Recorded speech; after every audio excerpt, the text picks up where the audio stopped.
Good morning guys, welcome back to our channel. तो आप सब कैसे हैं? सब बढ़िया होंगे। तो हम आज अपने जो लेक्चर को कंटिन्यू कर रहे हैं, जो क्या था, न्यूट्रिशन इन एनिमल्स। और एनिमल्स में हम क्या पढ़ रहे थे? Nutrition in humans. ठीक है, सबको याद है? यह एक छोटा सा रिकैप लेते हैं। तो हमने क्या किया था कि माउथ है, माउथ में ग्लैंड्स होते हैं, और माउथ क्या होता है? स्टार्टिंग पॉइंट ऑफ हमारी एलिमेंट्री कैनाल होता है। फिर खाना का मूव करता है माउथ के अंदर, प्रोसेसिंग के बाद जब मेस्टिकेशन हो जाती है, माउथ में टीथ के अंदर खाना चबाया जाता है, और टंग की वजह से हेल्प होती है खाने को सलाइवा के साथ मिक्स करने में। उसके बाद खाना कहाँ पे आता है? बक्कल कैविटी में। बक्कल कैविटी में वो कहाँ पे जाता है? फूड पाइप में। थ्रू कॉम्प्लिकेटेड थ्रू क्या बोलते हैं, फूड पाइप वो स्टमक में पहुंचता है। और फूड पाइप के ऊपर फूड पाइप और विंड पाइप होती है। विंड पाइप के ऊपर एक कवरिंग होती है जिसको क्या कहते हैं? फ्लैप लाइक कवरिंग को क्या कहते हैं? एपिग्लॉटिस। और जैसे ही वो फूड पाइप के थ्रू कहाँ पे आता है? स्टमक में आता है। फूड पाइप का दूसरा नाम क्या था? ईसोफेगस था। क्या है? ईसोफेगस। फूड पाइप का दूसरा नाम है ईसोफेगस। तो ईसोफेगस के थ्रू वो स्टमक में पहुंचता है। तो अब हम डाइजेशन पढ़ रहे थे। तो डाइजेशन का इन शॉर्ट मीनिंग क्या था? कि जो हम खाना कॉम्प्लेक्स फॉर्म में खा रहे हैं, हमारी बॉडी कंज्यूम कर रही है खाना जो क्या है? कॉम्प्लेक्स फॉर्म में है। अब उसको कॉम्प्लेक्स फॉर्म में हमारी बॉडी एब्जॉर्ब तो कर नहीं सकती, क्योंकि हमारा हम खाना क्यों खा रहे हैं? न्यूट्रिशन के लिए, न्यूट्रिएंट्स लेने के लिए। अब वो सारे न्यूट्रिएंट्स कॉम्प्लेक्स फॉर्म में है, अब उसको बॉडी एब्जॉर्ब नहीं करेगी। तो उसको एब्जॉर्बेबल फॉर्म में बनाने के लिए हमारी बॉडी क्या करती है? उसको ब्रेक डाउन करती है, तोड़ती है छोटे छोटे पार्ट्स में। अगर हम, फॉर एग्जाम्पल, ये वॉल है, वॉल किससे बनी हुई है? ब्रिक्स एंड सीमेंट से। तो अगर हम पूरी वॉल को ब्रेक डाउन कर दे छोटी छोटी पीसेस में, मतलब ईंट्स में, एक ब्रिक में, तो सारी ब्रिक्स निकल जाएगी। अब ब्रिक से हम कोई और स्ट्रक्चर बना सकते हैं जो हमें चाहिए? हाँ, बना सकते हैं। तो वही चीज है। व्हाट इज न्यूट्रिशन और डाइजेशन क्या है? कि ये कॉम्प्लेक्स चीज है, इसको ब्रेक डाउन करके सिंपलर फॉर्म में बनाना, जैसे ब्रिक्स। अब ब्रिक्स आ गई तो ब्रिक्स को हम वापस यूज करेंगे हमारी बॉडी के अंदर किसी और फॉर्म में, क्योंकि ब्रिक्स से हम पिलर भी बना सकते हैं जो हमारे मतलब इस रूम को सपोर्ट कर सकता है अगर रिक्वायर्ड है। तो वो ही चीज है, हमारा खाना ब्रेक डाउन होकर स्मॉलर फॉर्म, सिंपलर फॉर्म में आ जाता है, ताकि हमारी बॉडी इसको यूटिलाइज कर सके कि कुछ और बनाने में, रिपेयर में, ग्रोथ के लिए। ठीक है, तो ये काम है। और ये सारा हमारा डाइजेशन का होती है, एलिमेंट्री कैनाल में होती है। तो अब हम थे स्टमक में। स्टमक में खाना आता है, और स्टमक में खाना किससे मिलता है? एसिड के साथ मिलता है। एसिड क्या करता है? डाइजेशन शुरू करता है, मेजरली कार्बोहाइड्रेट्स की। और 70% 80% कार्बोहाइड्रेट्स यहाँ डाइजेस्ट हो जाते हैं। एसिड का दूसरा काम था कि खाने में अगर कोई माइक्रो ऑर्गेनिज्म, जर्म्स है, उनको भी किल कर देगा ताकि हमारी बॉडी को हार्मफुल ना हो। अब मैंने क्वेश्चन पूछा था आपसे कि जो स्टमक है वो अपने आप को कैसे बचाता है इस एसिड से, क्योंकि स्टमक के अंदर एसिड है। तो स्टमक को वो नुकसान क्यों नहीं करता, सिर्फ फूड को डाइजेस्ट क्यों करता है? तो इसका आंसर है कि why do stomach don't get burned from its own acid, या how do stomach protect itself from the acid which is present inside the stomach only? तो इसका आंसर है mucus. What is mucus? Mucus का नाम सुना है कभी? तो म्यूकस क्या होती है? कभी खांसी जुकाम हुआ है हम सबको, और हम स्पटम निकालते हैं, जिसको बलगम भी कहते हैं हिंदी में, है ना? तो वो ही होती है म्यूकस, स्लाइमी सी, है ना? कभी नाक बहती है, जो हम हैंकरचीफ से साफ करते हैं, जो स्लाइमी सा प्रोडक्ट होता है, दैट इज म्यूकस।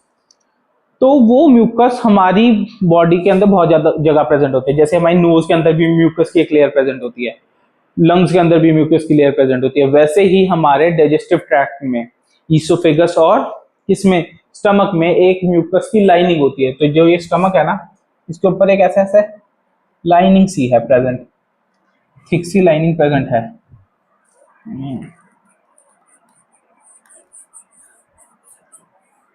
ठीक है, इस लाइनिंग को क्या कहते हैं? Mucus membrane. अब ये म्यूकस करती क्या है? ये थिक म्यूकस एक प्रोटेक्टिव लेयर बनाती है between layer of stomach and acid. Acid और स्टमक के बीच में एक प्रोटेक्टिव लेयर बनाती है, जिसकी वजह से जो एसिड है वो स्टमक की वॉल को टच ही नहीं करता। जब स्टमक की वॉल को टच ही नहीं करेगा तो वो हार्मफुल, मतलब स्टमक को क्या नहीं करेगा? स्टमक को हार्म भी नहीं करेगा। तो हेंस हमारा स्टमक बच जाता है। कई बार हमें बहुत ज्यादा एसिडिटी हो जाती है या फिर एसिड रिफ्लक्स होता है, जिसमें क्या होता है, ऐसा लगता है मुंह में बहुत एसिड आ गया है, होता है ना हमें। तो उस एसिड से अब वो हमारे माउथ तक एसिड आया है, तो वो थ्रू फूड पाइप ही आया होगा, तो अब फूड पाइप भी तो डैमेज हो सकती है। तो बॉडी इतनी स्मार्ट है कि उसने जो हमारी ईसोफेगस है, फूड पाइप है, उसमें भी इस म्यूकस की एक लाइनिंग बना रखी है, ताकि वो फूड पाइप को भी क्या कर सके, प्रोटेक्ट कर सके। व्हाट इट, तो mucus plays a important role in protection. ठीक है, तो ये चीज है।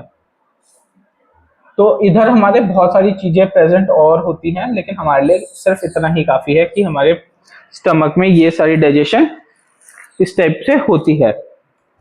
तो स्टमक में क्या होता है, चर्निंग होती है फूड की, ठीक है, और वो एसिड की प्रेजेंस में क्या हो जाता है, फूड डाइजेस्ट होना शुरू हो जाता है। जो हमारी कॉम्प्लेक्स शुगर्स हो जाती हैं वो और ज्यादा सिंपल शुगर्स में कन्वर्ट हो जाती हैं, कॉम्प्लेक्स कार्ब शुगर्स में कन्वर्ट हो जाते हैं। अब जो ये खाना क्योंकि एसिड के साथ मिल चुका है, और इसके अंदर अब ये सारा जो हमारा कॉम्प्लेक्स कार्ब्स थे वो क्या हो गए, डाइजेस्ट हो चुके हैं। क्या हो चुके हैं, डाइजेस्ट हो चुके हैं। तो जब ये मिलके ना एक स्लरी बना देती है, स्लरी मतलब जैसे हमने कभी खाना खाना एक सेमी सॉलिड फॉर्म में बन जाता है, जैसे हनी होता है, थोड़ा सेमी सॉलिड फॉर्म में बन जाता है, तो ये स्लरी मूव करने लग जाती है, क्योंकि एसिड भी अब खाने में मिल गया है, तो वो सेमी सॉलिड फॉर्म में बन गया है। और उस सेमी सॉलिड के अंदर क्या है, क्योंकि खाना डाइजेस्ट हो चुका है, कार्बोहाइड्रेट डाइजेस्ट हो चुके हैं, तो उसमें जो हमें न्यूट्रिएंट्स एब्जॉर्ब करने हैं वो भी हैं। तो अब ये स्लरी पेट के बाद आफ्टर स्टमक कहाँ पे हम जा रहे हैं, we are going towards small intestine, towards small intestine. तो इसके बाद हमारी क्या आती है, ऐसे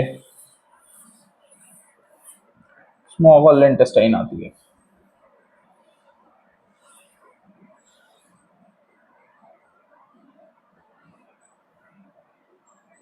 ठीक है, अब ये स्मॉल इंटेस्टाइन पहले आती है। अब ये स्मॉल इंटेस्टाइन का काम क्या है, small intestine is also a biggest stop in the alimentary canal. अब जो हमारा खाना है, अब खाने का, हमने खाना खाया, खाना डाइजेस्ट हुआ। अब डाइजेशन के बाद सबसे इंपॉर्टेंट काम क्या है कि हमारा जो खाना है हमारी बॉडी में एब्जॉर्ब हो। अगर वो न्यूट्रिएंट्स जो हमने ब्रेक डाउन करके सिंपलर फॉर्म में लेके आए हैं, जो कॉम्प्लेक्स न्यूट्रिएंट्स हम सिंपल फॉर्म में लेके आए हैं, अगर हमारी बॉडी उसको एब्जॉर्ब ही ना करे, और जब तक एब्जॉर्ब नहीं करेगी तब तक हमारी बॉडी यूज ही नहीं कर पाएगी। तो अब सबसे इंपॉर्टेंट काम क्या है, absorption of those nutrients into the body. अब ये एब्जॉर्ब कैसे होते हैं, इन स्मॉल इंटेस्टाइन।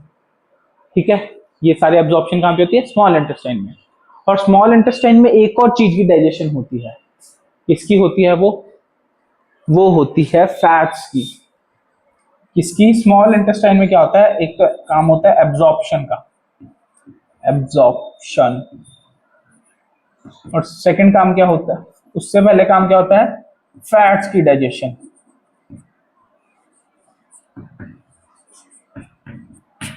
ठीक है, तो स्मॉल इंटेस्टाइन में दो चीजें होती है, फैट्स की डाइजेशन एंड एब्जॉर्प्शन, जितने भी जो न्यूट्रिएंट्स आए हैं उनको एब्जॉर्ब करना है बॉडी में।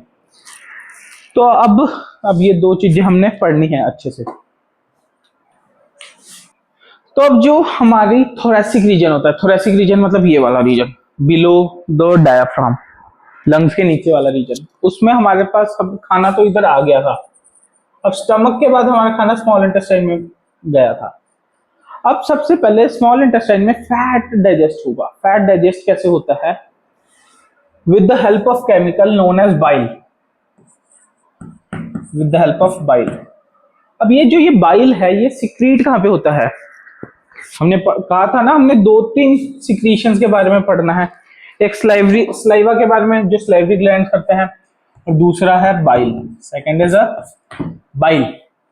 अब बाइल को कौन सिक्रीट करता है, which is the largest gland of our body, ये क्वेश्चन आ सकता है, तो उसका आंसर है लिवर। और बाइल कौन सिक्रीट करता है, उसका भी आंसर क्या है, लिवर।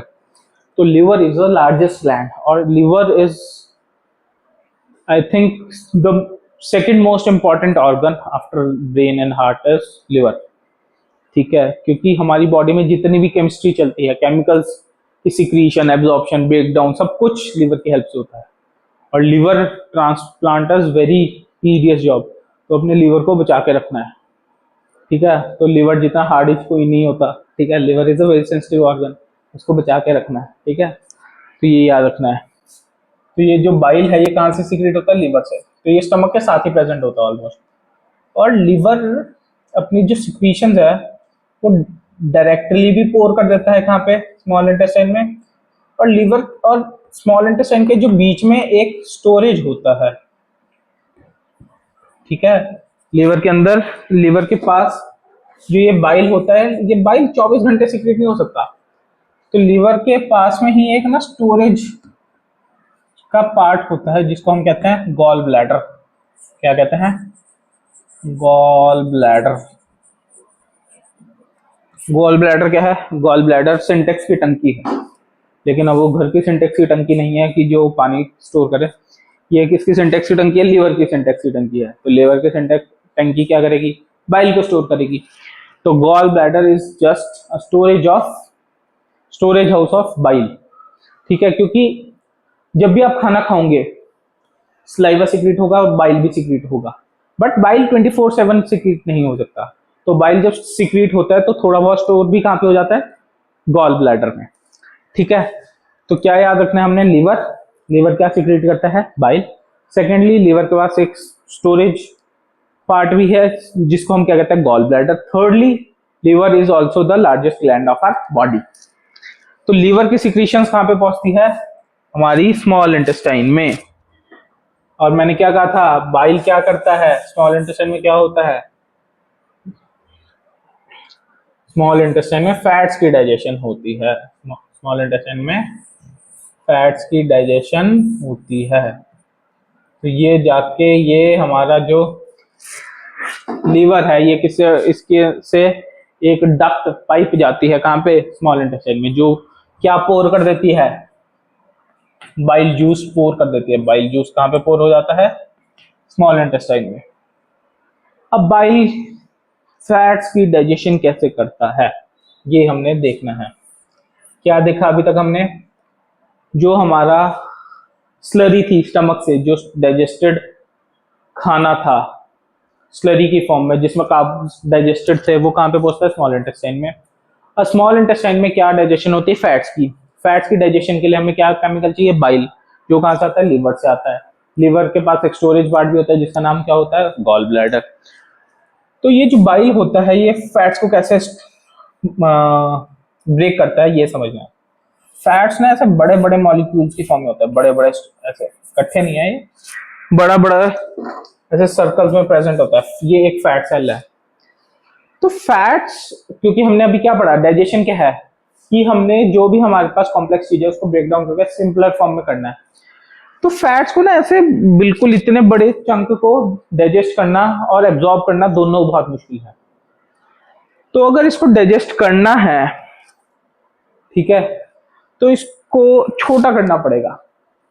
तो हमें पता है अगर मैं इस ये चौक है, ठीक है, ये पूरा चौक है, इस पूरे चौक का एरिया निकाल लूं और एक इस चौक के छोटे छोटे पार्ट्स कर दूं, उनका एरिया निकाल लूं, तो किसका एरिया ज्यादा होगा? क्या कह रहा हूं मैं? अगर ये पूरा चौक है, इस चौक का एरिया ज्यादा होगा या इसके चौक के अगर मैं छोटे छोटे पार्ट्स कर दूं उसका एरिया ज्यादा होगा? आपको आंसर करिए कमेंट्स में। तो जो एरिया जिसका ज्यादा होगा वो है छोटे छोटे पार्ट्स का। क्यों? क्योंकि जैसे ही अगर मैं इस चौक को इससे अलग करता हूं तो ये वाला एरिया और ये वाला एरिया क्या हो जाता है? इंक्रीज हो जाता है, और वो एरिया इधर भी बढ़ जाएगा। तो जो छोटे पार्ट्स होते हैं उनके अंदर क्या होता है? एरिया ज्यादा होता है as compare to a big portion. अगर ये एक बॉल है और इस बॉल से अगर मैं छोटी छोटी ऐसे 10 बॉल बना देता हूं, तो इन 10 बॉल्स का जो एरिया होगा वो इस बॉल से ज्यादा होगा। ठीक है, ये आपको याद रखना है कि जो सरफेस एरिया होता है, जो एरिया होता है वो छोटे पार्ट्स में ज्यादा होता है as compare to a big part.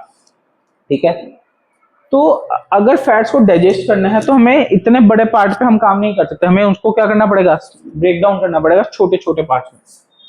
और इसी कन्वर्जन को, इसी ब्रेकडाउन को फ्रॉम बिग फैट के ब्लॉक से इनटू किस में कर रहे हैं हम, स्मॉल फैट के ब्लॉक्स के अंदर कर रहे हैं ना। क्या कह रहा हूं मैं, जब हम बिग फैट ब्लॉक्स को स्मॉल फैट ब्लॉक्स में कन्वर्ट करते हैं, इसको कहते हैं इमल्सिफिकेशन। क्या कहते हैं, इमल्सिफिकेशन। ये बहुत इंपॉर्टेंट है, याद रखना।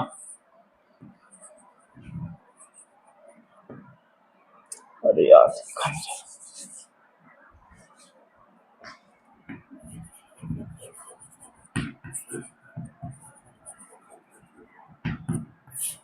Emulsification, EMULSIFICATION, emulsification.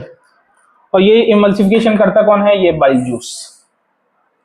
क्या कहा मैंने, what is emulsification, when a big fat globule या बिग फैट की बॉल छोटे छोटे फैट के बॉल्स में कन्वर्ट होती है, इसी को कहते हैं इमल्सिफिकेशन। और ये करता कौन है, बाइल जूस।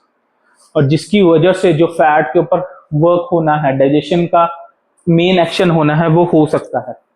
और जिसकी वजह से फैट क्या हो जाता है, अच्छे से डाइजेस्ट हो जाता है।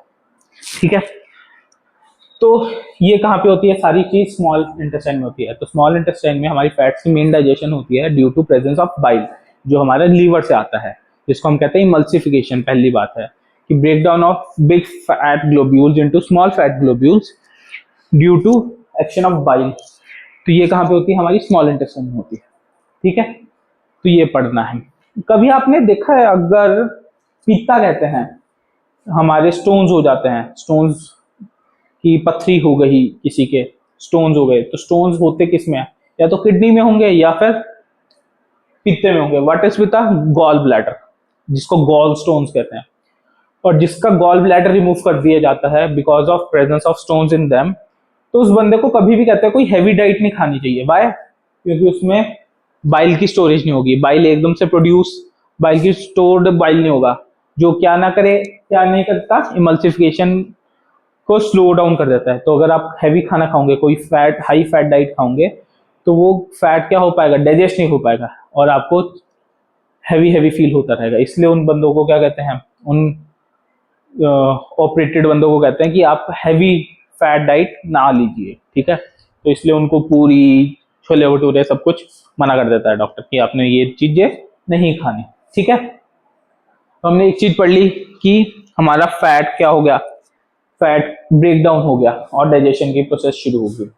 सेकंड काम क्या था मेरा, एब्जॉर्प्शन। हमने क्या कहा था, स्मॉल इंटेस्टाइन क्या करता है, फैट्स की इमल्सिफिकेशन, फैट्स के ऊपर काम करता है, दो काम है, फैट्स के ऊपर और एब्जॉर्प्शन। अब ये एब्जॉर्प्शन बहुत बड़ी बात है, एब्जॉर्प्शन।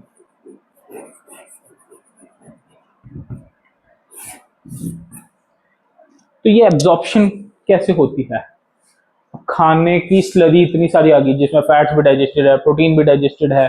ठीक है, क्योंकि प्रोटीन भी टूट के छोटे छोटे पार्ट में डिवाइड हो जाते हैं, जिनको क्या कहते हैं, पेप्टोन्स कहते हैं। वो भी स्टमक में हो जाता है, प्रोटीन्स भी डाइजेस्ट होके इसमें कन्वर्ट हो जाते हैं, पेप्टोन्स और पेप्टाइड्स में। तो अब इन सारी चीजें की, प्रोटीन डाइजेस्ट हो गया, हमारा कार्ब्स डाइजेस्ट हो गया, फैट्स डाइजेस्ट हो गया, अब उनको क्या करना है, एब्जॉर्ब करना है। वो एब्जॉर्ब होकर ब्लड में जाएंगे और ब्लड से जहां पे उनकी जरूरत है वो वहां चले जाएंगे। तो एब्जॉर्प्शन होती कैसे है, अब स्मॉल इंटेस्टाइन का एक छोटा सा हम वो बनाते हैं, ये हमारी पाइप है स्मॉल इंटेस्टाइन। ठीक है, अगर मैं इधर से सीधा जो हमारी वो स्लरी है वैसे निकाल दूं और इधर वो उसके अंदर से न्यूट्रिएंट सीधा ऐसे एब्जॉर्ब होते रहेंगे, हमें ऐसा लगता है ना, कि वो ऐसे एब्जॉर्ब होते रहेंगे। ये हमारी स्मॉल इंटेस्टाइन है, इसके नीचे ब्लड वेसल्स है, ब्लड बेड है, जिसमें वो सारे न्यूट्रिएंट्स एब्जॉर्ब हो जाएंगे। तो हो सकता है ऐसा एब्जॉर्ब होना कोई गलत बात नहीं है, बट हम क्या चाहते हैं, हमारी बॉडी ने इतना फंक्शन किया है, इतना सारा वर्क किया है, इस खाने को ब्रेक डाउन किया है, पहले फिजिकल ग्राइंडिंग करी जिससे उसको छोटा किया, बड़े पार्ट से छोटे छोटे पार्ट्स किए, फिर उसकी केमिकल प्रोसेसिंग करी जिससे उनको और ज्यादा छोटे लेवल पे ब्रेक डाउन कर दिया ताकि उसको बॉडी क्या कर सके, एब्जॉर्ब करके अपनी यूज में ला सके। तो अगर हम ऐसे एब्जॉर्ब करेंगे तो अब क्या लगता है, अगर हमारे पास 100 न्यूट्रिएंट्स के यूनिट हैं तो 100 के 100 एब्जॉर्ब हो जाएंगे? हो तो सकते हैं, बट क्या वो एफिशिएंटली और 100 उसकी जो एफिशिएंसी है कि एब्जॉर्प्शन की वो 100% अच्छी रहेगी? नहीं। तो अगर हमें किसी चीज का सरफेस एरिया इंक्रीज करना है, क्या करना है, सरफेस एरिया इंक्रीज करना है, मतलब जहां पे एब्जॉर्प्शन हो रही है वो ये स्मॉल इंटेस्टाइन की वॉल्स में ही हो रही है, सारी एब्जॉर्ब कर रहा है जो सारे न्यूट्रिएंट्स, तो वो कहाँ पे कर रहा है, वॉल से ही कर रहा है। तो अब इस वॉल से जो एब्जॉर्प्शन जब बढ़ानी होती है ना हमने, तो हम फोल्ड्स करते हैं। फॉर एग्जाम्पल आपने पर्दे देखे हैं घर पे, कर्टेन्स, वो कैसे लगे होते हैं, वो एक फैशन में लगे होते हैं, ऐसे प्लेट्स की फॉर्म में लगे होते हैं, ऐसे फिर कर्व, है ना। अगर मैं इस पेज को देखूं, जैसे इसमें फोल्ड है वो आगे और फोल्ड हो रखा होता है ना। जैसे ये पेज करूं, देखूं तो वो कुछ इस तरह फोल्ड हो रखा होता है ना, ऐसे प्लेट्स की फॉर्म में वो फोल्डेड होता है, ऐसे कुछ। तो जैसे ही वो अब इतने से एरिया में है, जैसे ही हम उसको खोलेंगे वो इतना सारा खुल जाता है, ओपन हो जाता है। तो इससे क्या पता चला कि अगर हमारे पास फोल्ड्स प्रेजेंट हो, क्या प्रेजेंट हो, फोल्ड्स प्रेजेंट हो, तो हम क्या कर सकते हैं, जो एरिया है वो इंक्रीज हो जाता है।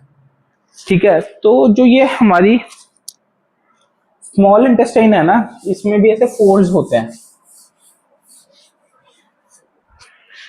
फोल्ड्स प्रेजेंट होते हैं। तो इसमें से ना ऐसे ऐसे ये ऐसे ऐसे फोल्ड्स प्रेजेंट होते हैं, और जब इधर से सारा सामान निकलता है तो वो इन फोल्ड्स से टच होके हर जगह से निकलता है।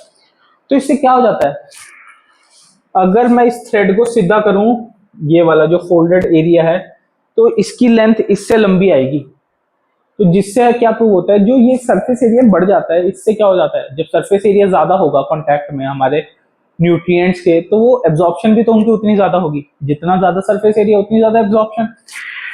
तो इन फोल्ड्स की वजह से जो एब्जॉर्प्शन होती है, उनकी एफिशिएंसी और उनकी जो एब्जॉर्प्शन की पावर होती है, क्योंकि एरिया इंक्रीज हो गया तो बढ़ जाती है। हेंस ये फोल्ड्स प्रेजेंट होते हैं, जिनको क्या कहते हैं, माइक्रोविलाय। क्या कहते हैं, विलाय भी कहते हैं, VILLI, और माइक्रोविलाय भी कहते हैं, माइक्रोविलाय। तो इन माइक्रोविलाय का काम क्या है, to increase the surface area so that the absorption of nutrients can be done more efficiently और more मतलब ज्यादा सरफेस एरिया की वजह से उसमें ज्यादा एब्जॉर्प्शन होती है। तो ठीक है, तो हमारा काम क्या है इन फोल्ड्स का, इन माइक्रोविलाय का, to increase the surface area, जिसकी वजह से जो एब्जॉर्प्शन है वो भी क्या हो जाए, ज्यादा अच्छे से हो सके। ठीक है, तो हमने दो चीजें पढ़ी कि एक तो फैट्स की मल्टीप्लिकेशन, फैट्स की डाइजेशन, और सेकेंडली एब्जॉर्प्शन। तो ये माइक्रोविलाय प्रेजेंट होते हैं through out the small intestine. अब स्मॉल इंटेस्टाइन का नाम ही स्मॉल है, लेकिन स्मॉल इंटेस्टाइन की लेंथ बहुत बड़ी होती है हमारी बॉडी में। स्मॉल इंटेस्टाइन होती है 7.5 मीटर्स के आसपास, 7.5 मीटर, 7.5 मीटर, 7.5 मीटर बहुत ज्यादा होता है। ठीक है, तो इतनी बड़ी होती है स्मॉल इंटेस्टाइन, क्यों होती है, ताकि मैक्सिमम एब्जॉर्प्शन हो सके और फैट्स की डाइजेशन हो सके। समझे, तो क्या ये सब कुछ याद रखना है आपकी। बाइल का भी, तो हमने ग्लैंड का एक और ग्लैंड पढ़ा जिसका नाम क्या है,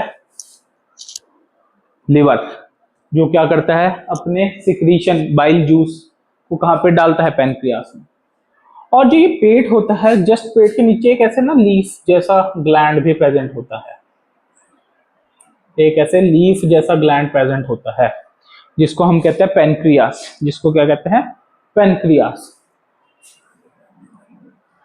ठीक है, जस्ट स्टमक के नीचे एक leaf like gland is present,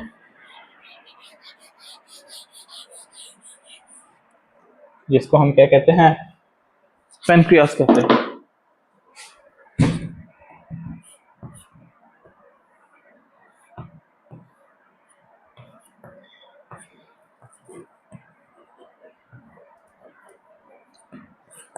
और ये भी कुछ केमिकल रिलीज करता है जो हमारी डाइजेशन में हेल्प करते हैं। तो हमने 3 ग्लैंड मेजरली याद रखने हैं। सलाइवरी ग्लैंड जो सलाइवा सिक्रीट करता है, सेकेंडली लिवर बिगेस्ट ग्लैंड जो बाइल जूस सिक्रीट करता है, और थर्ड है पैनक्रियास जो डाइजेशन में हेल्प करता है।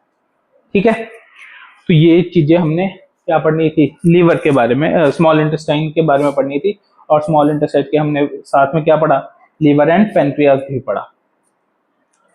ठीक है, अब हमारा खाना कहाँ पे पहुंचा, अब हमारा खाना पहुंचा in the last biggest station पे जिसका नाम है लार्ज इंटेस्टाइन। क्या है, लार्ज इंटेस्टाइन। अब स्मॉल इंटेस्टाइन थी वो एब्जॉर्प्शन कर रही है, तो ये उसका बड़ा भाई है, तो ये भी एब्जॉर्प्शन ही करेगा। बट इसका एब्जॉर्प्शन, अब स्मॉल इंटेस्टाइन क्या एब्जॉर्ब कर रही थी, हमने देखा स्मॉल इंटेस्टाइन एब्जॉर्ब कर रही थी जितने भी हमने न्यूट्रिएंट्स हमारी बॉडी ने डाइजेस्ट करके स्लरी के अंदर तो उसको एब्जॉर्ब कर लिया। बट लार्ज इंटेस्टाइन कुछ और एब्जॉर्ब करेगी।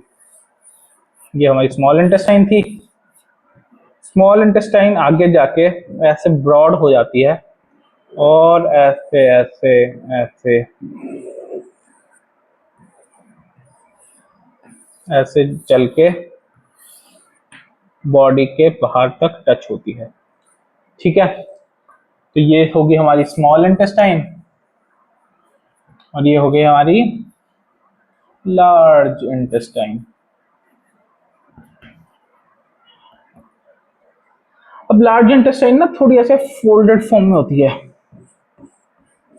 ऐसे आप अगर बुक में अच्छे से डायग्राम देखोगे तो ऐसे ऐसी बनी होगी, ग्रूव्स ग्रूव्स। ये ग्रूव्स का काम क्या है, to increase the surface area, बिल्कुल। और ये मसल्स भी होते हैं। तो जैसे ही खाना स्मॉल इंटेस्टाइन से निकलता है, अब वो कहाँ पे एंटर किया, लार्ज इंटेस्टाइन में।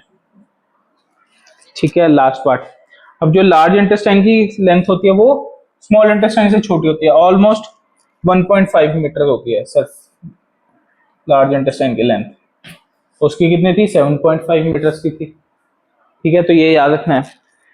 तो जो ये लार्ज इंटेस्टाइन होता है, ये इसका काम क्या है, तो लार्ज इंटेस्टाइन एब्जॉर्ब करता है वाटर को, वाटर एंड इसको सॉल्ट्स को। एब्जॉर्प्शन ऑफ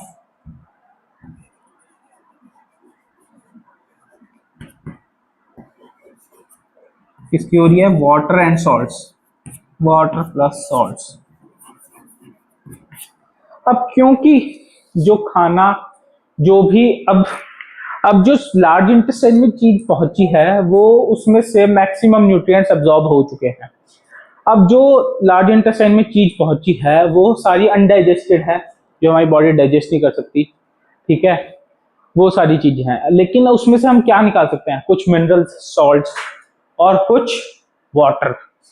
अब वाटर क्यों, क्योंकि ये सारी स्लरी फॉर्म में है, तो उसमें से जितना हमारी बॉडी ने एसिड ऐड किया है, तो हम उसमें से अगर वाटर ले ले बॉडी, तो वाटर की जो हमारी रिक्वायरमेंट है वो भी पूरी हो जाएगी। तो लार्ज इंटेस्टाइन का काम क्या है, तभी उसका लेंथ थोड़ी छोटी होती है कि वो क्या करती है, लार्ज इंटेस्टाइन का मतलब उसकी साइज से है, उसका साइज मतलब उसकी थिकनेस से है कि वो लार्ज है, और स्मॉल इंटेस्टाइन की थिकनेस स्मॉल है, तो इसलिए है, ना कि लेंथ पे है स्मॉल और लार्ज इंटेस्टाइन। तो लार्ज इंटेस्टाइन क्या करती है, जितने भी एक्स्ट्रा मिनरल्स और वाटर बचता है अब इस स्लरी में अनडाइजेस्टेड फूड में, उसके अंदर से वाटर और सॉल्ट को ऐड कर लेती है, एब्जॉर्ब कर लेती है। अब जो सारा अनडाइजेस्टेड चीजें रही वो कहाँ पे गई, रेक्टम में, दिस इज कॉल्ड रेक्टम। इस वाले पार्ट में जितना भी अनडाइजेस्टेड फूड है, उस जिसको हम अब फीकल मैटर कहेंगे, फीकल मैटर, जो हम एक्सक्रीट आउट करते हैं, फीकल मैटर। ठीक है, वो बचा है FAECAL, फीकल मैटर, वो बचा है। अब वो रेक्टम पे क्या हो जाता है, स्टोर हो जाता है, और एक ओपनिंग होती है जिसको क्या कहते हैं, एनस, उसके थ्रू हमारी बॉडी के बाहर चल जाता है, एनस के थ्रू हमारी बॉडी से बाहर चला जाता है ये सारा अनडाइजेस्टेड फूड। ठीक है, हमने क्या देखा, स्मॉल इंटेस्टाइन के बाद लार्ज इंटेस्टाइन में खाना पहुंचता है। लार्ज इंटेस्टाइन में की जो लेंथ होती है वो 1.5 मीटर के आसपास होती है। और सेकंड काम क्या है जो मेन, वो है absorption of water and salts. जितने भी एसेंशियल सॉल्ट्स अब इस अनडाइजेस्टेड लंप में है वो सारा एब्जॉर्ब करेंगे और खाने को रेक्टम की तरफ भेज देंगे ताकि वहां पे वो स्टोर हो जाए टेम्परेरीली। और उसके बाद थ्रू एनस वो क्या हो जाता है, एक्सक्रीट आउट हो जाता है हमारी बॉडी से। हेंस अब जो खाना हमारे माउथ से एंटर किया था वो बॉडी के आउटसाइड आ चुका है। उसमें से जितने vitamin, minerals, carbs, proteins, fats absorb हमारी बॉडी ने करना था वो कर लिया है। ठीक है, तो इसके साथ जो हमारा ये एलिमेंट्री कैनाल का पार्ट है वो फिनिश होता है। इन जनरल हमारा जो एलिमेंट्री कैनाल है हमने उसको अच्छे से डेप्थ में पढ़ लिया है कि हर पार्ट का क्या काम है और उसका क्या फंक्शन है। ठीक है, हमने वो सबको अच्छे से कवर किया है। अब इसके बाद हम जो पढ़ेंगे वो है टीथ के बारे में, जो हमारे मैंने कहा था माउथ में पेंडिंग रह गए हैं। तो अब हम, अगर आपको इसमें कोई डाउट नहीं है, आपको अच्छे से समझ आ रहा है, तो हमारी वीडियोस को ज़रूर लाइक शेयर करें अपने फ्रेंड्स के साथ, पीयर्स के साथ, ताकि वो भी हमारी मेहनत को अप्रिशिएट कर सके और कुछ ना कुछ सीख सके। ठीक है, तो अब इसके बाद हम टीथ को देखते हैं। तो अब हम अपने अगले टॉपिक से शुरू करते हैं गाइस। ठीक है, जो है teeth. Teeth are very important part of our mouth, जिसके बिना आप अपने खाने की बेसिक चूइंग नहीं कर सकते, और without chewing you can't eat any hard food, है ना। तो ओल्ड एज में जैसे विदाउट टीथ जितने भी ओल्ड पीपल होते हैं वो नहीं खा सकते हार्ड चीज। ठीक है, तो टीथ इज वेरी इंपॉर्टेंट। ठीक है, तो हमारे पास डेंटिस्ट होते हैं जो टीथ की टेक केयर करते हैं, और डेंटिस्ट ही ऐसा डॉक्टर होता है जो आपके पास आ नहीं सकता, आपको ही जाना पड़ेगा। तो इसलिए you should take care of your teeth, है ना। तो अब हमारे पास टीथ के दो सेट्स होते हैं। दो सेट का मतलब क्या है, हमारे पास जो हम टीथ आते हैं वो स्टार्टिंग में परमानेंट टीथ नहीं आते। स्टार्टिंग में जब एक बच्चा बॉर्न होता है उसके बाद उसके जो फर्स्ट सेट ऑफ टीथ आते हैं उनको कहते हैं मिल्क टीथ। ठीक है, वो 6 to 8 ईयर्स तक रहते हैं। अब वो मिल्क टीथ जैसे ही 6 to 8 ईयर्स तक रहते हैं उसके बाद वो गिर जाते हैं, इसलिए इनको टेम्परेरी सेट ऑफ टीथ भी कहा जाता है। टेम्परेरी सेट है, ठीक है, टेम्परेरी सेट ऑफ टीथ है। और ये टीथ बहुत हार्ड नहीं होते हैं एज कम्पेयर टू जो इसके बाद अब सेट आएगा। तो milk teeth are very temporary set of teeth जो बच्चों में आते हैं अप टू 6 to 8 ईयर्स का। उसके बाद जो टीथ रिप्लेस होके आते हैं उनको कहते हैं हम परमानेंट टीथ। और परमानेंट टीथ आपकी लाइफ लॉन्ग चलते हैं, डिपेंडिंग अपॉन यू कि आप उनकी कैसे टेक केयर करते हैं। नहीं करोगे तो आपके 20 साल की उम्र में भी गिर सकते हैं। ठीक है, तो परमानेंट टीथ का मतलब ये नहीं है वो परमानेंट रहेंगे, बट वो परमानेंट रह सकते हैं if you take care of them properly. तो वो जो 8 साल के बाद आपके जब ये मिल्क टीथ के जाने के बाद जो टीथ आएंगे which will take time to grow, वो सारे होंगे परमानेंट सेट ऑफ टीथ। तो हमारे अगर आप अपने टीथ को देखोगे तो we have basic 4 type of teeth in our mouth which are incisors, then canine, premolars and molars. ठीक है, अब कैनाइन इंसीजर्स से शुरू करते हैं। इंसीजर्स क्या होता है, इंसीजर्स जो आपके फ्रंट में टीथ होते हैं, जब अगर आप एप्पल बाइट करते हैं या फिर कोई चिप्स खाते हैं तो you always bite it with your incisors. जो ये आपके फ्रंट के टीथ होते हैं which are 4 in number, 4 in number. अब टीथ आपको पता है ना कि हमारे माउथ में वी हैव, अगर हम माउथ को डिवाइड कर सके तो अपर जो एंड लोअर जो, और फिर टीथ और लोअर, अगर अब इनको आगे सब डिवाइड कर सके तो लोअर जो और अपर जो वापस 2 पार्ट्स में डिवाइड हो सकता है, बिकॉज लेफ्ट हैंड और राइट हैंड में आइडेंटिकल सेट ऑफ टीथ होते हैं। तो जब हम स्टडी करते हैं तो हम सिर्फ एक सेट ऑफ टीथ या फिर सिर्फ एक जॉ ही स्टडी करते हैं, दोनों कभी भी पूरा स्टडी नहीं करते। अंडर ऑब्जर्वेशन जो हम रखते हैं जस्ट एक जॉ रखेंगे या फिर एक सेट ऑफ टीथ जो 1/4, जैसे 1/2 अपर जॉ के टीथ और लोअर जॉ के टीथ। अगर लोअर जॉ को भी फिर डिवाइड कर दोगे या अपर जॉ को डिवाइड कर दोगे, फिर लेफ्ट साइड के टीथ और राइट साइड के टीथ, तो वो सब कुछ आप ऐसे डिवाइड कर सकते हैं। तो first set of teeth is incisor. इनका कितना नंबर होता है? 4। They are 4 in number. ठीक है, अब ये देखो, ये अगर आप, चलो पहले इनका फंक्शन देखते हैं। 4 इन नंबर, इसका मेन काम क्या है? बाइटिंग का एंड कटिंग का। बाइट करना या कट करना is main function of the incisors. Second are canines. Canines are your pointed teeth, जो काफी तीखे होते हैं, जो आपके सेकंड थर्ड फोर्थ नंबर पे आपको टीथ दिखेंगे, that are canines, which are 2 in number. ठीक है, ये कैसे होते हैं? पॉइंटेड होते हैं, और किस में हेल्प करता है? Piercing and tearing. किसी भी चीज में आपके जब टीथ को आपको बाइट करके उसके अंदर अपने टीथ को गाड़ना है, दैट इज पियर्सिंग, ताकि उसके बाद आप उसको टीयर कर सको। ठीक है, जनरली जो कैनाइंस होते हैं वो किसमें? बिग कैट्स में पाए जाते हैं, टाइगर, लेपर्ड्स, लायंस। तो जो उनके जो फ्रंट एंड के टीथ होते हैं, जो आपको दिखते हैं पॉइंटेड से टीथ, वो क्या क्या हेल्प करते हैं? प्रे के जो फ्लैश में क्या हो जाता है, वो पियर्स हो जाता है, घुस जाता है अंदर तक, और उसके बाद फ्लैश को टीयर करने में हेल्प करते हैं। वैसे ही हमारे भी कैनाइंस का वही फंक्शन है, piercing and tearing. Then comes premolars and molars. अब है तो ये दो अलग सेट। प्रीमोलर्स जो मोलर से पहले मोलर, उनको प्रीमोलर्स कहा जाता है। उसके बाद जो मेन मोलर्स आते हैं, प्रीमोलर्स का नंबर होता है 4 एंड मोलर्स का नंबर होता है 6। प्रीमोलर्स का नंबर होता है 4, मोलर्स का नंबर होता है 6। और इनका मेन काम क्या है? Grinding and chewing. जब हम चटनी बनाते हैं, सिलबट्टा देखा है ना, वी ग्राइंड द चटनी। ठीक है, उन लीव्स को हम दो स्टोन्स के बीच में ग्राइंड करके उनका पेस्ट बना देते हैं। वही काम प्रीमोलर और मोलर का है।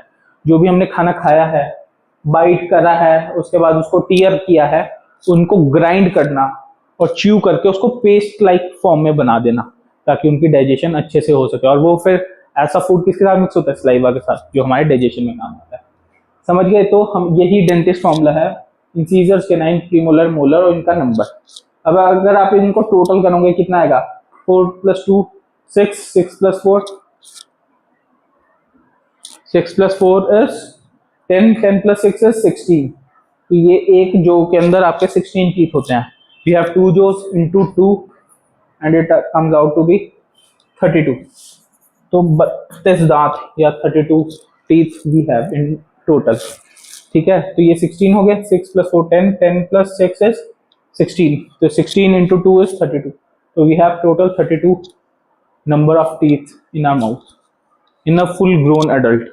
ठीक है, तो ये होते हैं। तो जो हम जाड़ कहते हैं, दैट आर मोलर्स हमारे, जो काफी पेनफुल होता है जब वो आते हैं। ठीक है, तो we have incisors, canine, premolars and molars.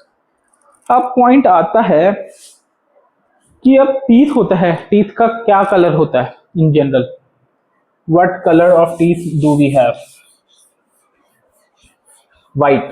It is a shade of white, but a yellowish tint it has. So teeth are generally white in color with yellow tint.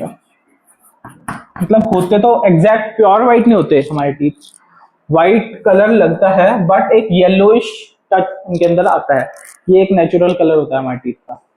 अब टीथ जो ये व्हाइट कलर होता है, तो जो ये white colour का coat होता है टीथ में, क्या होता है? व्हाइट कोट जो हमें टीथ में दिखता है ऊपर, वो किस चीज का बना होता है? वो बहुत हार्ड सब्सटेंस का बना होता है, और उसका नाम क्या है?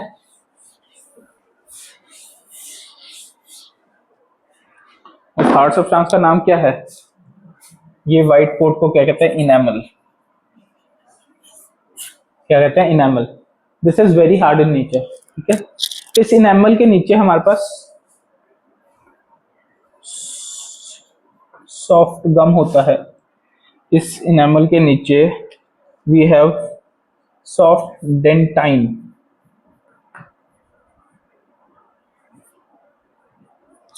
सॉफ्ट डेंटाइन होती है हमारे पास।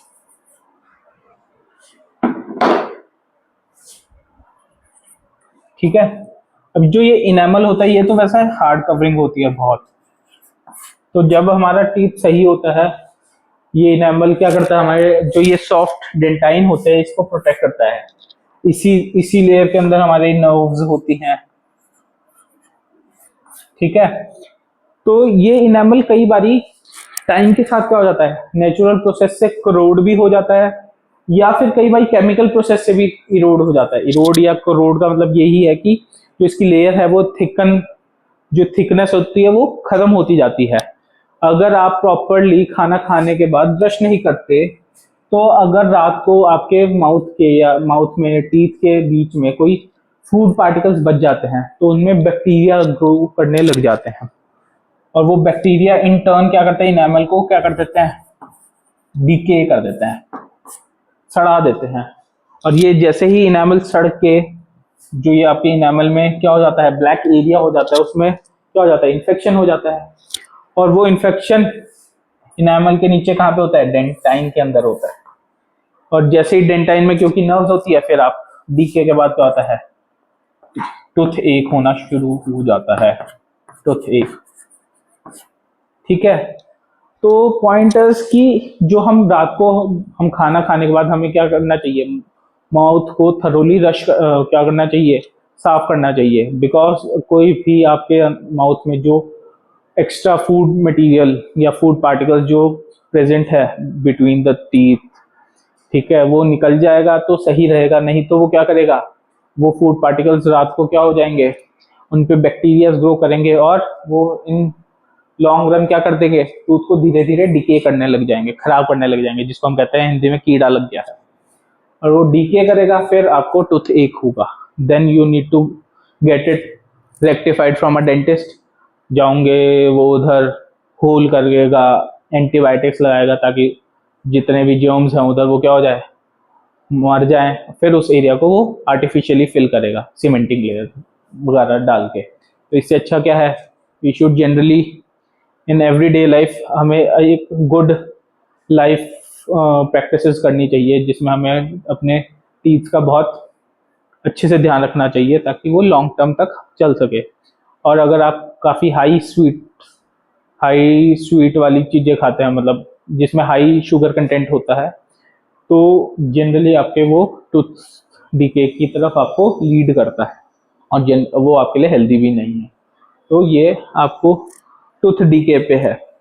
तो बैक्टीरिया क्या करता है, जो इधर एनामल में अगर फूड होता है, फूड के ऊपर क्या होगा, बैक्टीरिया ग्रो करेगा, बैक्टीरिया क्या करेंगे, ग्रो करेंगे। और ये जो फूड में क्या होते हैं, शुगर्स होती हैं, कार्ब्स होते हैं, वो किस में कन्वर्ट हो जाएंगे, एसिड में। किस में कन्वर्ट हो जाएंगे, एसिड में। जो रात को फूड बचता है उसमें बैक्टीरिया ग्रो करेगा, जिसकी वजह से जो शुगर है वो किस में कन्वर्ट हो जाएगी, एसिड में कन्वर्ट हो जाएगी। और ये एसिड क्या करेगा, इस इनेमल को डीके कर देगा, करोड कर देगा, घिसा देगा, और आपको डेंटिस्ट के पास फिर विजिट करनी पड़ेगी। तो इसलिए we should take care of our teeth in day to day life. ठीक है, नाउ अब हम, जो हमारा बेसिक पार्ट है वो ऑलमोस्ट खत्म हो चुका है। अब हमने आना है र्यूमिनेंट्स क्या होते हैं। अब जो हमारा टॉपिक है वो है र्यूमिनेशन। व्हाट इज र्यूमिनेशन, और ये उसी से रिलेटेड दो टर्म्स है, र्यूमिनेंट्स और कट। तो र्यूमिनेशन एक प्रोसेस का नाम है, जो किस में होते हैं, र्यूमिनेंट्स में। अब जनरली र्यूमिनेंट्स क्या होगी, काऊ। ठीक है, तो अब काऊ में होता क्या है, generally what is the staple food of cow, grass. तो जो काऊ क्या खाती है, ग्रास। ग्रास के अंदर जो मेन प्रोडक्ट होता है वो क्या होता है, सेल्यूलोज। ठीक है, सेल्यूलोज। अगर आप जो भी ग्रीन चीजें खाते हैं, फॉर एग्जांपल आप अपने सैलेड में ग्रीन चीजें खाते हैं, या फिर आप अपने फूड में ग्रीन चीजें खाते हैं, ग्रीन लीफी वेजिटेबल्स हो गए, कुकुम्बर हो गए, तो वो क्या करते हैं, उन सारी चीजों में क्या होता है, सेल्यूलोज, जो हम डाइजेस्ट नहीं कर पाते, इसलिए वो हमारी बाउल मूवमेंट बढ़ा देते हैं। ठीक है, हमारे खाने को मूवमेंट जो हमारी एलिमेंट्री कैनाल में होती है वो इजिली हो जाती है। बट काऊ इस सेल्यूलोज को डाइजेस्ट करती है, हम नहीं कर सकते, बिकॉज हमारे पास क्या नहीं होता, ये र्यूमिनेंट्स और र्यूमिन, इसके अंदर एक वर्ड आ जाता है र्यूमन। क्या आ जाता है? र्यूमन। It is a type of stomach है जो प्रेजेंट होता है हर्बीवोरस एनिमल में। प्रेजेंट किसमें होता है? हर्बीवोरस एनिमल्स में। जनरली काऊ की बात हो रही है यहाँ पे, ठीक है। अब इस स्टमक की वजह से ही ये सेल्यूलोज र्यूमिनेंट्स क्या कर पाते हैं? डाइजेस्ट कर पाते हैं। क्या बात बताई मैंने? ह्यूमन की प्रेजेंस होती है हर्बीवोरस एनिमल्स में लाइक काऊ, जिसकी वजह से they are able to digest grass. और ग्रास में क्या होता है? सेल्यूलोज। तो मतलब क्या होता है, जो ह्यूमन होते हैं, र्यूमिनेंट्स होते हैं, वो ह्यूमन के अंदर उनके क्या होता है? सेल्यूलोज डाइजेस्टिंग एबिलिटी होती है। और हम में ह्यूमन नहीं होता, इसलिए we are not able to digest cellulose, ठीक है। तो इस process of digesting the cellulose is called rumination, ठीक है। तो अब ये र्यूमिनेशन होती कैसे है? आपने काऊ को देखा है कभी? वो कैसे खाना खाती है? काऊ जाती है, घास खाती है, और वो घास खाने के बाद बैठ के काऊ अपने माउथ को वापस चलाती रहती है, ठीक है। तो अब वो करती क्या है इन जनरल? वो पहले जाके जस्ट ग्रास को स्टॉक अप कर लेती है, खाने के बाद उसको र्यूमन में भेज देती है। क्या कर देती है? र्यूमन में भेज देती है। और जब काऊ बैठ जाती है स्टॉक फुल करके, वो अपने माउथ को चलाती रहती है। वापस वो जितनी भी ग्रास थी, वापस वो कहाँ जाएगी? काऊ के मुंह में जाएगी, वापस माउथ की तरफ ट्रेवल करेगी।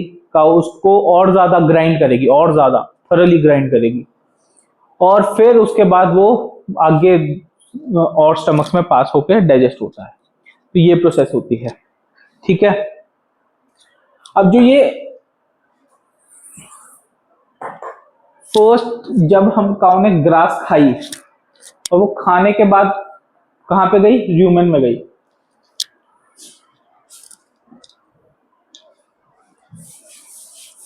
काऊ ने ग्रास खाई and it has travel to human. इसके अंदर जो ग्रास है, इसको हम क्या कहते हैं? कड।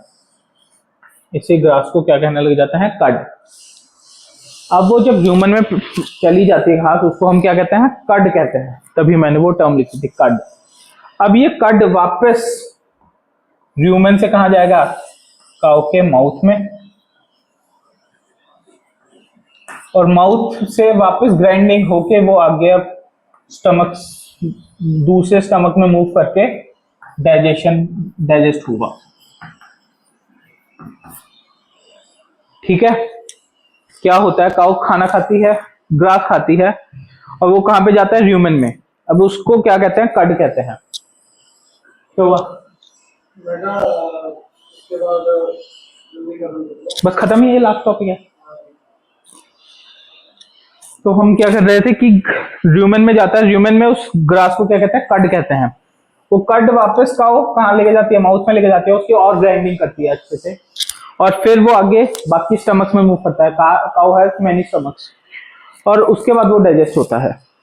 अब ह्यूमन में एक्चुअली होता क्या है कि जो वो इस ग्रास को डाइजेस्ट करके सेल्यूलोज की डाइजेशन में हेल्प करती है। तो इस ह्यूमन में एक प्रोसेस होती है फर्मेंटेशन। सबने सुनी होगी फर्मेंटेशन क्या होती है? छोले भटूरे खाए हैं ना सबने? तो छोले भटूरे में जब बनते हैं, उसके अंदर जब हम भटूरे को तोड़ के उसके अंदर देखते हैं, एक पैटर्न सा बनता है। वो पैटर्न कौन बनाता है? यीस्ट बनाता है, ड्यू टू फर्मेंटेशन। तो वो प्रोसेस फर्मेंटेशन की कहां पे होती है? बैक्टीरिया कहां पे करते हैं? ह्यूमन के अंदर करते हैं। किसके ऊपर? कड के ऊपर। ह्यूमन जो काऊ का एक स्टमक है, उसमें जो काऊ ग्रास खाती है, वो फर्स्टली क्या होती है? फर्मेंट होती है, और फर्मेंट होने के बाद उसको कड कहा जाता है। और इस फर्मेंटेशन के बाद वो काऊ वापस उसको और प्रोसेस करती है, माउथ में ग्राइंड करती है, और उसके बाद वो बाकी स्टमक्स में जाता है। हेंस उसके बाद जो सेल्यूलोज होती है, काऊ उसको डाइजेस्ट कर पाती है और उससे न्यूट्रिएंट्स ले पाती है। Got it? तो इसी को क्या कहते हैं? र्यूमिनेशन कहते हैं।